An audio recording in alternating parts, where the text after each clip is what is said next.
بسم اللہ الرحمن الرحیم۔ میرا شوہر بچہ چاہتا تھا۔ ایک حادثے کے بعد سے میں بچہ کرنے کی صلاحیت سے محروم ہو گئی تھی۔ میرا شوہر دوسری شادی کرنا چاہتا تھا، لیکن میں بہت امیر تھی، اس لیے وہ پیسہ بھی ہاتھ سے جانے نہیں دینا چاہتا تھا۔ لیکن اب میں حیران تھی، کیونکہ میرا شوہر روز مجھے اپنی قمیض پہننے کے لیے دیتا اور کہتا، اس سے تم جلد ہی بچہ پیدا کرو گی۔ قمیض پہنتے ہی میں گہری نیند سو جاتی اور اگلے روز اٹھتی تو سارے بستر پر ڈھیروں پیسے پڑے ہوتے۔ ایک روز دھوکے سے قمیص اپنے بھائی کی قمیص سے بدل دی تو سر پر آسمان ہی ٹوٹ پڑا۔ وہاں تو میرا نام وردہ ہے۔ میری عمر اس وقت 30 سال ہے۔ میں لاہور سے تعلق رکھتی ہوں۔ میری پیدائش سے اب تک میں لاہور ہی میں زندگی بسر کر رہی ہوں۔ آج میرے ارد گرد ہر طرف رونق ہے، ہر دولت کے انبار لگے ہوئے ہیں، مگر اس دولت کی وجہ سے میں کیا کچھ سہ چکی ہوں، یہ کسی کو بھی معلوم نہیں ہے۔ میرے اماں ابا کی شادی کو 10 سال ہو گئے تھے اور میرے 3 بھائی تھے، لیکن میرے ابا کو بیٹی کی آس تھی، کیونکہ ہمارے پورے خاندان میں آج تک کوئی بھی بیٹی نہیں تھی۔ میرے بابا بھی اکلوتے بھائی تھے، اس لیے انہیں چاہ تھی کہ ان کے گھر بیٹیاں ہوں۔ میں ابا اماں کی شادی کے 11ویں سال پیدا ہوئی تو ہمارے پورے گھر میں جشن کا سا سما تھا۔ ابا ایک رئیس آدمی تھے، پورے شہر میں ان کے نام کے ڈنکے بجتے تھے۔ اللہ نے جب اتنی منتوں مرادوں کے بعد انہیں بیٹی سے نوازا تو وہ خوشی سے اتنے پاگل ہوئے کہ پورے شہر میں مٹھائیاں تقسیم کروائیں اور پورے گھر کو دلہن کی طرح سجایا گیا۔ کوئی بھی سنتا کہ یہ آدمی بیٹی کی خوشی میں اتنا سب کر رہا ہے تو وہ حیران ہی رہ جاتا۔ اور پھر میرے 1 سال کے ہونے پر میری سالگرہ کا بھی شاندار انتظام کیا گیا، کیونکہ میں منہ میں سونے چاندی کا چمچ لے کر پیدا ہوئی تھی۔ اس سے سب نے میرے بہت ناز دیکھے تھے اور میں بھی اب اس سب کی عادی ہو گئی تھی۔ لیکن وہ کہتے ہیں نا کہ وقت گھر کے لاڈلوں کے لیے بڑا بے رحم ہوتا ہے اور انہیں بڑی سخت اذیت میں ڈالتا ہے۔ ایسا ہی کچھ میرے ساتھ بھی ہونا تھا، لیکن میں اور میرے گھر والے اس بات سے انجان تھے، اور میرے بابا دن بدن میرے لیے جذباتی ہوتے جا رہے تھے۔ میں 10 سال کی تھی جب ابا کو دفتر میں دل کی تکلیف اٹھی اور انہیں چھوٹا سا ہارٹ اٹیک آیا تھا۔ 1-2 سال رہنے کے بعد وہ گھر آ گئے تھے۔ ڈاکٹر نے انہیں بیڈ ریسٹ کا کہا تھا، اس لیے وہ آرام کر رہے تھے۔ تبھی میرے بھیا نے کھیل ہی کھیل میں مجھے ہلکا سا تھپڑ لگا دیا تھا، اور میں جو لاڈوں میں پلی تھی فوراً رونے لگی۔ وہ دیکھ کر ابا فوراً اٹھ کر آئے تھے اور پھر گہری سوچ میں ڈوب گئے۔ اماں نے ان سے بہت پوچھا، لیکن ابا کی گہری سوچ کا انجام معلوم نہ ہوا، اور پھر ابا نے جب وکیل صاحب کو گھر بلایا تو پھر سب کو حقیقت معلوم ہوئی۔ ابا نے اپنی آدھی جائیداد میرے نام کر دی تھی۔ اماں اس وقت تو بالکل خاموش رہیں، لیکن بعد میں ابا سے بات کی، وردا کہ ابا آپ کے 3 بیٹے ہیں اور آپ نے آدھی جائیداد وردا کے نام کر دی ہے، اس پر تو بیٹوں کا حق ہوتا ہے نا۔ اماں کی بات سن کر ابا مسکرا دیے تھے اور پھر کہا، دیکھو نیک بخت، اس دن جب احمد نے وردہ کو مارا تو میرے ذہن میں آیا کہ میں 2 دن بیمار کیا پڑا، بیٹوں نے تو بہن پر ہاتھ اٹھانا شروع کر دیا، تو اگر کل کلا کو مجھے کچھ ہو جاتا ہے تو میں اس بات کا رسک نہیں لے سکتا کہ بھائی اپنی بہن کا خیال رکھیں گے۔ اماں ابا کی یہ باتیں سن کر آبدیدہ ہو گئی تھی، لیکن وہ دونوں اس وقت نہیں جانتے تھے کہ دولت سے بیٹیوں کی خوشیاں ان کے نصیب نہیں خریدے جا سکتے، ورنہ شاید وہ لوگ میری قسمت بھی خرید لیتے۔ میں اسی طرح ناز و نام میں پلتی بڑی ہوتی گئی تھی، اور پھر جب میں 18 سال کی ہوئی تو میرے لیے کئی جگہوں سے رشتے آنے لگے تھے۔ سب لوگوں کی نگاہ مجھ پر ہی تھی کہ میں کسے چنتی ہوں، لیکن میں نے اپنی زندگی کے اس فیصلے کی ڈور اپنے ابا کے ہاتھ میں پکڑا دی تھی کہ وہ جسے چاہیں میرا ہم سفر چن لیں۔ میں نے رشتے کی حامی تو بھر لی تھی، لیکن میرے دل میں آرزو تھی کہ میں اپنی تعلیم پوری کروں اور کم از کم اس لائق بن جاؤں کہ اس معاشرے میں اعتماد سے سر اٹھا کر چل سکوں۔ ابا نے میرے دل کی یہ باتیں پڑھ لی تھیں اور پھر انہوں نے خود ہی فیصلہ کیا۔ میری بیٹی تب تک شادی نہیں کرے گی جب تک اس کی پڑھائی پوری نہیں ہو جاتی۔ اور پھر ابا کی اس بات پر سبھی خاموش ہو گئے، لیکن میرے لیے رشتے بدستور آتے رہے تھے، کیونکہ سارے خاندان کو معلوم تھا کہ میں اس آدھی جائیداد کی وارث ہوں، اور اس طرح میں 21 سال کی ہو گئی۔ اور پھر ابا نے ایک بار پھر مجھ سے شادی کا پوچھا۔ تب بھی میں نے سب کچھ ابا پر ہی چھوڑ دیا تھا، اور ابا کا انتخاب اپنے ایک کزن کے بیٹے واجد پر آ کر رکا تھا۔ واجد 25 سال کا ایک خوش شکل نوجوان تھا جو امریکہ سے پڑھا لکھا تھا اور اب بابا کا بزنس سنبھال رہا تھا اپنے۔ ابا نے اسے میرے لیے پسند کیا تھا اور میں نے بھی ان کی پسند پر اپنا سر جھکا دیا تھا۔ ابا کے اس فیصلے کے بعد شادی کی تیاریاں شروع ہو گئی تھیں اور میرے لیے دنیا کی ہر نعمت خریدنے کی کوشش کی گئی تھی۔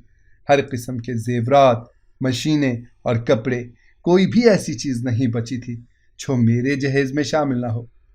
جب میری شادی ہوئی نا تو سارا خاندان منہ میں انگلیاں دابے دیکھ رہا تھا اور سوچ رہا تھا کہ کوئی اس سے بھی زیادہ شاندار شادی کر سکتا ہے کیا؟ اور پھر اس طرح میں بالکل شہزادیوں کی طرح واجد کے سنگ رخصت ہو گئی۔ وہ شادی کی پہلی ہی رات تھی جب میں اپنے حجرہ عروسی میں بیٹھی تھی۔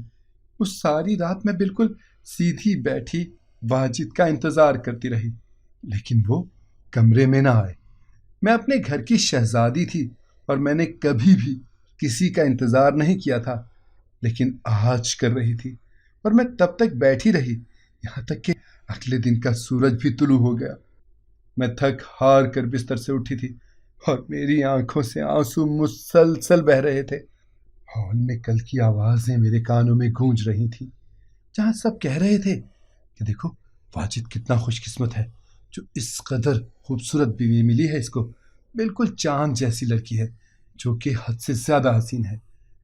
ان کی یہ باتیں مسلسل میرے کانوں میں گردش کر رہی تھیں اور مجھے مزید رونا آ رہا تھا کہ کہاں لوگ مجھے چاند سے ملا رہے تھے اور کہاں میرا ہمسفر شادی کی پہلی رات میرا حسن دیکھنے کمرے میں بھی نہیں آیا تھا۔ میں اپنا بھاری لہنگا اتار چکی تھی اور اب نماز کے لیے کھڑی ہو گئی تھی۔ مسلسل روتے ہوئے میں نماز ادا کر رہی تھی۔ جب مجھے دروازہ کھلنے کی آواز آئی، میں نے فوراً دعا مانگتے ہوئے اپنے آنسو صاف کیے۔ کوئی وجود تھا جو مسلسل مجھے دیکھ رہا تھا، اور پھر جب میں اٹھی تو میں نے مڑ کر دیکھا تو پیچھے واجد کھڑے تھے۔ میرے اٹھتے ہی وہ سیدھا واش روم میں گھس گئے اور پھر باہر آ کر صرف اتنی بات کہی، وہ کل رات کو میرے دوست تھے تو انہوں نے مجھے روک لیا تھا۔ اور پھر یہ بات کر کے وہ فوراً ہی سو گئے تھے، اور میں بس اسی بات کا تعین کرتی رہی کہ یہ ایک بات انہوں نے مجھے بتائی ہے یا اپنی وضاحت دی ہے، اور انہیں سوتا دیکھتی رہی تھی۔ میں چاہتی تو اس بات پر تماشا کر کے اپنے گھر جا سکتی تھی، کیونکہ میرے بابا نے کہا تھا، دیکھو میری بچی، تم کسی کی بھی بات برداشت کرنے کے لیے پیدا نہیں ہوئے ہو۔ مگر میری تربیت میں میری اماں کا بھی پورا ہاتھ تھا۔ جہاں بچپن سے مجھے لاڈ پیار ملا تھا، وہیں اماں نے اپنے سخت اصولوں پر میری تربیت بھی کی تھی اور مجھے گھر کے ہر کام میں طاق کیا تھا، اور اس کے ساتھ ہی مجھ میں برداشت کا مادہ بھی پیدا کیا تھا، اور یہ بھی سکھایا تھا، بیٹا چاہے جو بھی ہو جائے، عورت کے نصیب میں نا قربانیاں ہی لکھی ہیں۔ تم بھی ایک عورت ہو بیٹا، اور اپنا گھر بسانے کے لیے اگر کوئی قربانی دینی بھی پڑی نا، یا کچھ برداشت کرنا پڑا، تو میری بچی اس بات سے بالکل بھی نہ ہچکچانا۔ اپنے شوہر کا پردہ رکھنا، تبھی تو رب اس کا دل موم کرے گا تمہارے لیے اور تمہیں خوش رکھے گا۔ اور اگر تم اپنے اکلوتے ہونے کا روب اس پر جھاڑتی رہی نا تو بہت جلد ہی اپنی وقت کھو دو گی میری بچی۔ میں نے اماں کی اس بات کو پلو سے باندھ لیا تھا، اور پھر جب واجد سو کر اٹھے تو ہنستے مسکراتے ہوئے انہیں ملی تھی۔ میں نقصک سے تیار ہو کر نیچے پہنچی تو میری ساس تو واری صدقے جا رہی تھی۔ انہوں نے مجھے دیکھ کر میرا صدقہ اتارا تھا، اور پھر میرے گھر والے ناشتہ لے کر آ گئے۔ ابا تو کتنی ہی دیر تک مجھے ساتھ لگائے بیٹھے رہے تھے، کیونکہ یہ پہلی بار تھا جب وہ مجھ سے اتنا دور ہو رہے۔ اس دن ولیمہ ہوا تو اماں نے واجد کو کہا، بیٹا آپ بھی ساتھ چلو رسم کے لیے، پھر مکلاوا لینے آپ کے امی ابو آ جائیں گے۔ لیکن ان کی بات سن کر واجد نے تیوری چڑھا لی تھی اور سپاٹ لہجے میں کہا، آنٹی میں مصروف ہوں، کل سے مجھے دفتر بھی جانا ہے، ویسے بھی شادی کے دنوں میں میرے کام کا بہت حرج ہوا ہے، میں اب مزید ناغہ برداشت نہیں کر سکتا۔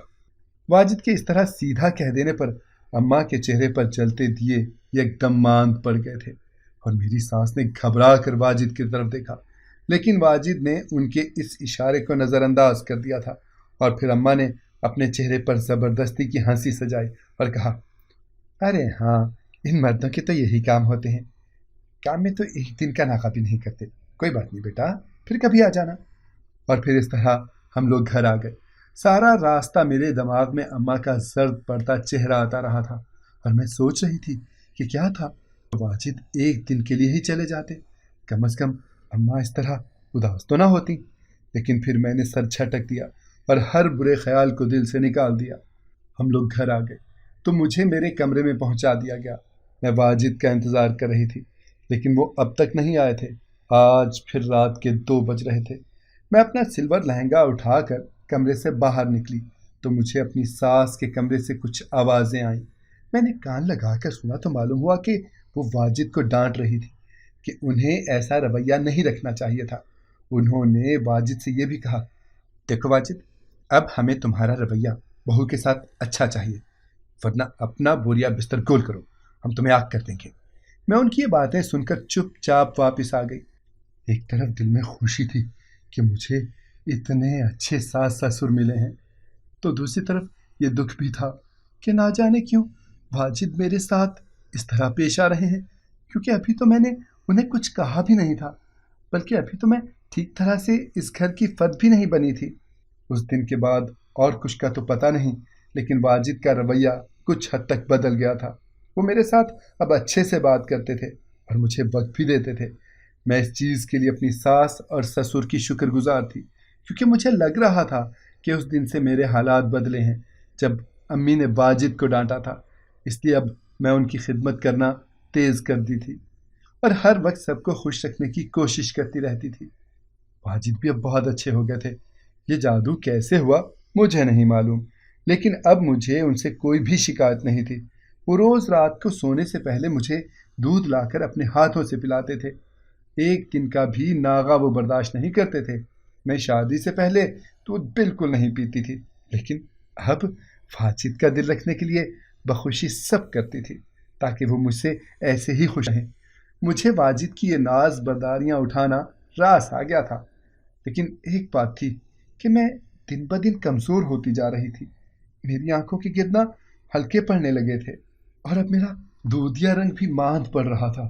سب لوگ پریشان تھے، لیکن اس چیز کا علاج کسی بھی ڈاکٹر کے پاس نہیں تھا۔ اسی طرح میری شادی کو 3 سال ہو گئے، مگر اب بھی میری گود سونی ہی تھی۔ کسی نے بھی مجھے ان بیتے سالوں میں یہ نہیں جتایا تھا کہ میں بے اولاد ہوں۔ مجھے خود کو فکر ہوتی تھی اور پھر میں علاج کروانے کا فیصلہ کر چکی تھی، لیکن اس سے پہلے کہ میں کچھ اور کرتی، میری زندگی میں ایک بہت بڑا طوفان آ گیا تھا۔ ایک دن ابو نے ہمیں اپنے گھر دعوت پر بلایا۔ میں حیران تھی اور اماں سے کہا، اماں ابھی 2 دن پہلے ہی تو ہم لوگ ملے تھے۔ لیکن اماں نے کہا، نہیں بیٹا، تمہارے ابو نے بہت اصرار کیا ہے کہ واجد کے ساتھ آؤ۔ ہم دونوں دعوت پر چلے گئے۔ اس دن ابا بالکل ہی خاموش تھے۔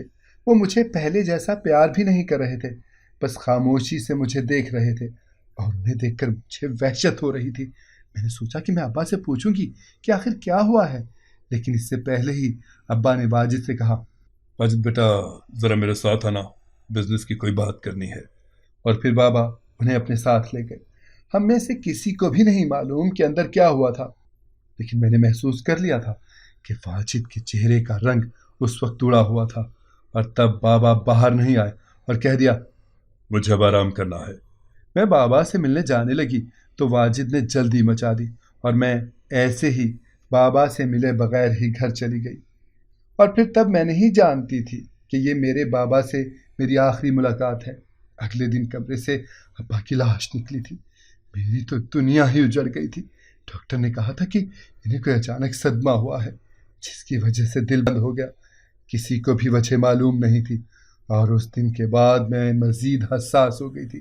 مجھے خواب میں ابا نظر آتے تو وہ اکثر بہت پریشان ہوتے تھے، جیسے مجھے کچھ بتانا چاہ رہے ہوں، لیکن وہ آخر ایسا کیا تھا جو مرتے وقت بھی ان کے دل میں تھا، یہ میں نہیں جانتی تھی۔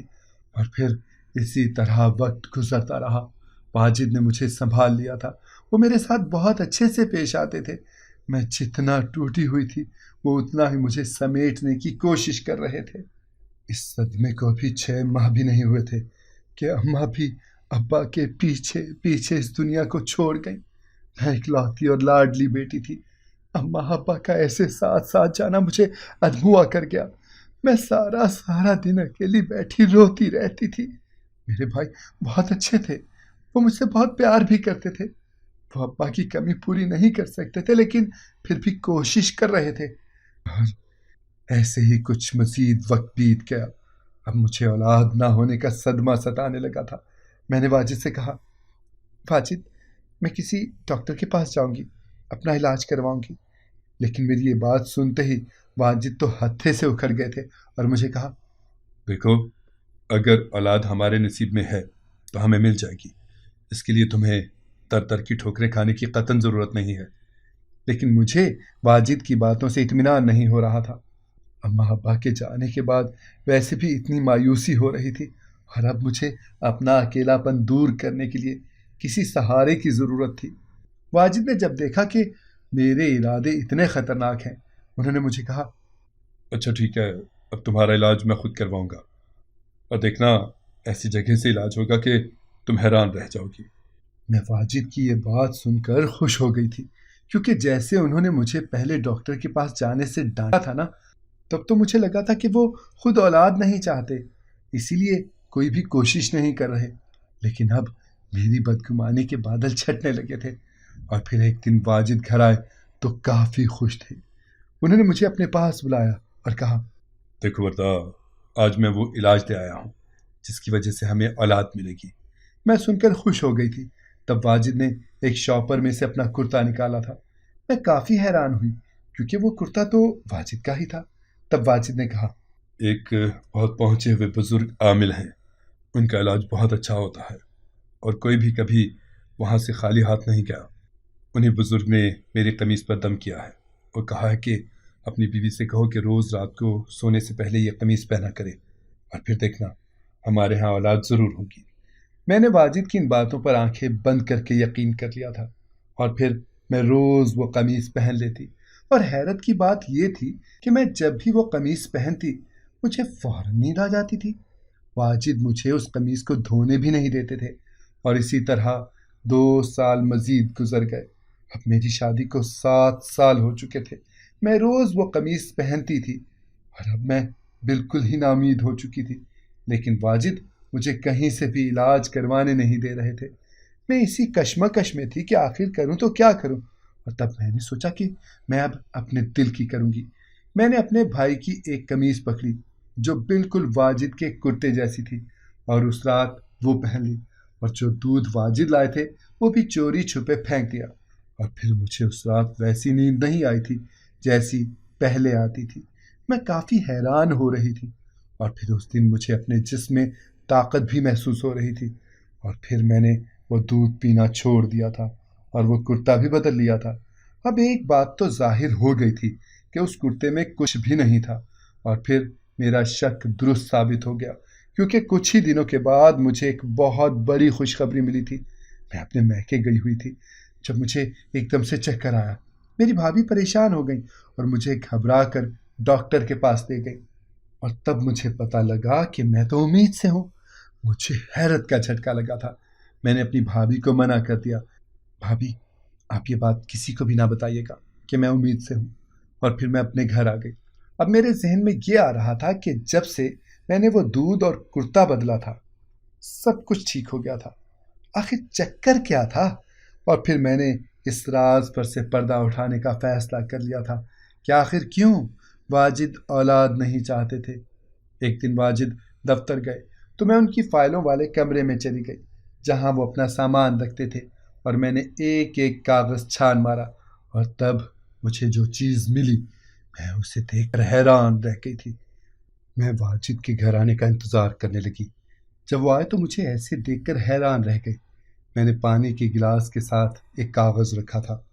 واجد نے جب وہ کاغذ پکڑا تو ان کا رنگ اڑ گیا، اور انہوں نے میری طرف دیکھا اور کہا، یہ کیا ہے؟ تب میں نے غصے سے کہا، یہ تو اب آپ بتائیں گے کہ یہ کیا ہے۔ وہ کچھ کہتے اس سے پہلے ہی میں نے بتا دیا، مجھے بہت کچھ پتہ چل چکا ہے، اور اب ساری حقیقت میں آپ سے سننا چاہتی ہوں۔ تب واجد نے بتانا شروع کیا، میں امریکہ میں تھا جب مجھے ایک لڑکی پسند آ گئی۔ میں نے اس سے شادی کر لی۔ وہ لڑکی پاکستانی تھی اور میری کلاس فیلو تھی۔ میں نے اسے کہا تھا کہ میں اسے گھر لے آؤں گا اور عزت بھی دوں گا، لیکن جب یہاں آیا تو ابا اور اماں نے پہلے ہی میرا رشتہ تم سے کر دیا تھا۔ میں نے انہیں بتایا کہ میں شادی شدہ ہوں اور تم سے شادی نہیں کر سکتا، لیکن ابا نے کہا کہ وہ لڑکی آدھی جائیداد کی وارث ہے اور اسے اسی گھر کی بہو بننا ہے۔ ان کی سختی کی وجہ سے مجھے تمہارے ساتھ شادی کرنی پڑی، ورنہ ابا مجھے آگ کرتے تھے۔ میں نے مریم کو الگ گھر میں رکھا ہوا تھا، اور پھر میں نے تم سے دوری رکھنی شروع کی کہ بڑے گھر کی بیٹی ہو، ایسے رویے سے جلد ہی بیزار ہو جاؤ گی، لیکن تم نے اس پر بھی کچھ نہ کہا اور سب کچھ سہتی گئی۔ تب میں نے پیار کا ناٹک کیا اور تمہیں ایک دوائی دودھ میں ڈال کر پلاتا رہا جس سے تم امید سے نہیں ہو سکتی تھی۔ ایسے میں ابا اماں کو سزا دے رہا تھا، اور پھر ایک دن تمہارے ابا نے مجھے مریم کے ساتھ دیکھ لیا۔ جب میں اپنی بیٹی کو ہاسپٹل لے کر گیا تھا، انہوں نے دعوت پر بلا کر وہی بات کی تو میں نے قبول کر لیا کہ میں نے تمہیں دھوکہ دیا ہے، میں تمہیں دھوکہ دے رہا تھا، اور وہ اس صدمے سے چل بسے۔ اور پھر وہ بات تمہارے ابا کی وفات کے بعد تمہاری اماں کو پتہ لگی تھی، اور وہ بھی وفات پا گئیں۔ جب تم نے کہا کہ تم علاج کروانا چاہتی ہو تو میں ڈر گیا تھا، کیونکہ اگر تم کسی بھی ڈاکٹر کے پاس جاتی تو وہ تمہیں بتا دیتا کہ میں تمہیں کون سی دوائی دیتا ہوں۔ اس لیے میں نے قمیص والا ناٹک کیا اور اس کرتے پر نیند کی دوائی چھڑک دیتا تھا جس سے تمہیں فوراً نیند آ جاتی۔ یہ تمام اعتراف کرتے ہی واجد میرے قدموں میں گر گئے اور معافیاں مانگنے لگے کہ انہوں نے جو بھی کیا اپنے ابا اماں کی وجہ سے کیا، اور مریم کو بھی وہ نہیں چھوڑ سکتے تھے کیونکہ وہ ان کے 2 بچوں کی ماں تھی۔ میں نے خالی خالی نظروں سے واجد کو دیکھا اور پھر انہیں اپنے امید سے ہونے کی خبر دی تھی۔ تب ان کا رنگ اڑ گیا تھا، لٹھے کی مانند سفید پڑ گیا تھا، اور پھر میں اپنے گھر چلی آئی تھی۔ میرے بھائیوں نے مجھے ہاتھوں ہاتھ لیا تھا، اور پھر میں نے وہیں پہ رہنا شروع کر دیا۔ واجد مجھ سے روز معافی مانگنے آتے تھے، لیکن میری آنکھوں کے سامنے اپنے اماں کا چہرہ آ جاتا تھا، اور یہ دکھ تازہ ہو جاتا کہ واجد نے اپنی خود غرضی میں مجھے ماں بننے سے محروم رکھا تھا۔ اب 3 سال ہو چکے ہیں۔ میرے ہاں 2 جڑواں بچے ہوئے تھے جو اب میری زندگی کا محور ہیں۔ میں نے بچوں کے پیدا ہونے کے فوراً بعد خلا لے لی تھی، اور اب میں بزنس چلا رہی ہوں۔ سب لوگ مجھے یہاں کی ایک کامیاب عورت کی حیثیت سے جانتے ہیں۔ میرے بچے بھی اب بڑے ہو رہے ہیں، اور واجد کا بزنس تقریباً ختم ہو چکا ہے۔ میں نے اسے معاف کر دیا ہے۔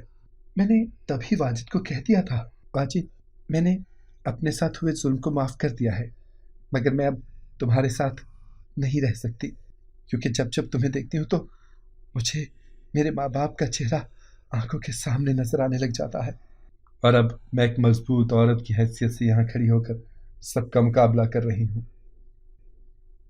اگر آپ کو آج کی کہانی پسند آئی ہے تو ہماری ویڈیو کو لائک کریں اور ہمارے چینل کو سبسکرائب کریں۔ ملتے ہیں کل ایک نئی کہانی کے ساتھ، تب تک کے لیے اللہ حافظ۔